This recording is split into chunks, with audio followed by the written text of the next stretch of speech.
셰익스피어의 햄릿 하면 정말 모르는 사람이 없죠.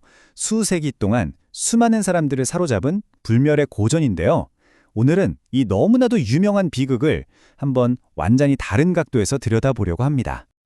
햄릿의 이야기는 다들 잘 아실 거예요, 그쵸?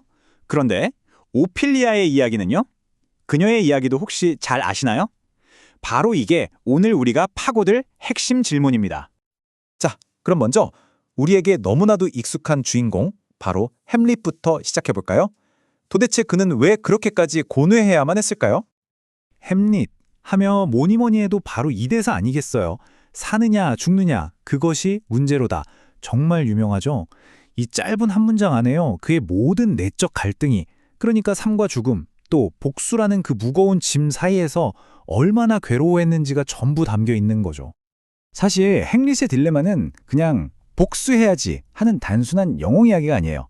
그보다는 슬픔, 광기, 그리고 복수라는 도덕적인 무게감 사이에서 발버둥 치는 한 인간의 정말 처절한 몸부림에 가깝죠.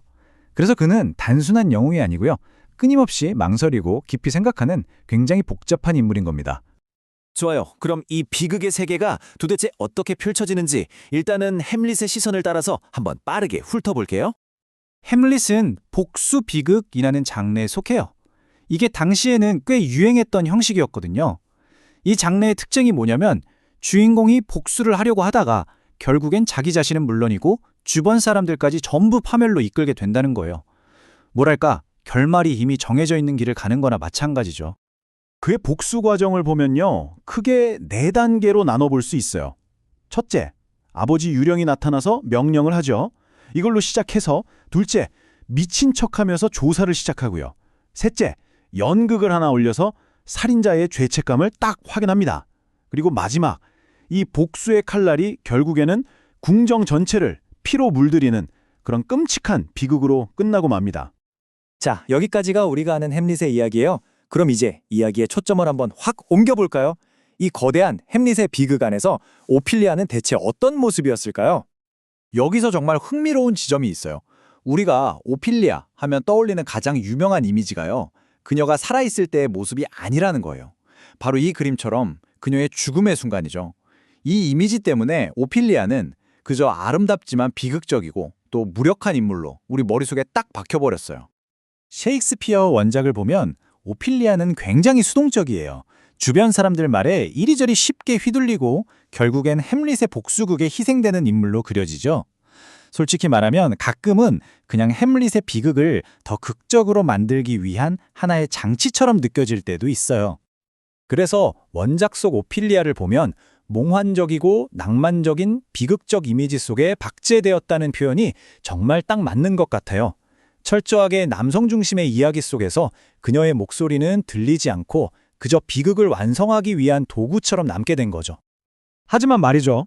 만약에 그 오피리아에게 마이크를 쥐어준다면 어떻게 될까요? 이야기가 완전히 달라지지 않을까요? 최근의 재해석들은 바로 이 지점에서 아주 대담한 상상력을 발휘하기 시작합니다. 이 변화 정말 뚜렷하게 대비되지 않나요? 남의 이야기 속에서 희생되기만 했던 오피리아가 드디어 자기 이야기의 주인공으로 우뚝 서는 순간인 거죠. 그 과감한 시도를 한 작품이 바로 2018년에 나온 영화 오피리아입니다. 이 영화는 우리가 너무나도 잘 아는 고전 햄릿의 이야기를요, 이번에는 완전히 오직 그녀의 시선으로만 다시 풀어내요. 근데 이 영화가 정말 주목할 만한 건 오피리아만 입체적으로 그린 게 아니라는 거예요. 다른 여성 캐릭터들한테도 깊이를 더해줬거든요. 예를 들어 원작에서는 그냥 수동적으로 보였던 거트루드 왕비 있잖아요. 이 영화에서는 자신만의 이야기와 동기를 가진 아주 입체적인 인물로 다시 태어납니다. 영화 속 오피리아는 더 이상 침묵하지 않아요. 자기가 직접 자기 목소리로 이야기를 시작하고요. 궁정의 비밀을 그냥 지켜보는 게 아니라 적극적으로 관찰하죠.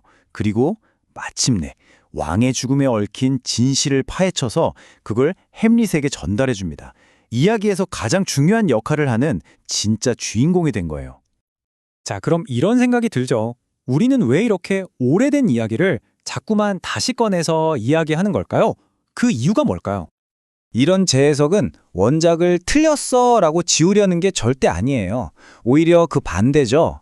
시대를 초월한 고전이라는 뼈대 위에 새로운 살을 붙여서 오늘을 사는 우리와도 깊이 공감하고 소통할 수 있도록 만드는 작업에 가까워요. 이 영화 오피리아에 나오는 이 한마디가 이 모든 걸 설명해 주는 것 같아요. 이 이야기의 진짜 주인공은 나예요. 와, 정말 그렇죠. 자신의 이야기를 되찾으려는 이 모든 시도의 핵심을 이보다 더 잘 보여주는 말이 있을까요?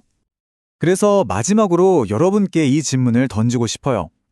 햄릿이라는 거대한 그림자에 가려져 있던 오피리아처럼 우리가 아직 듣지 못한 다른 사람들의 이야기는 또 뭐가 있을까요? 다음에는 우리가 누구의 목소리에 귀를 기울여야 할까요?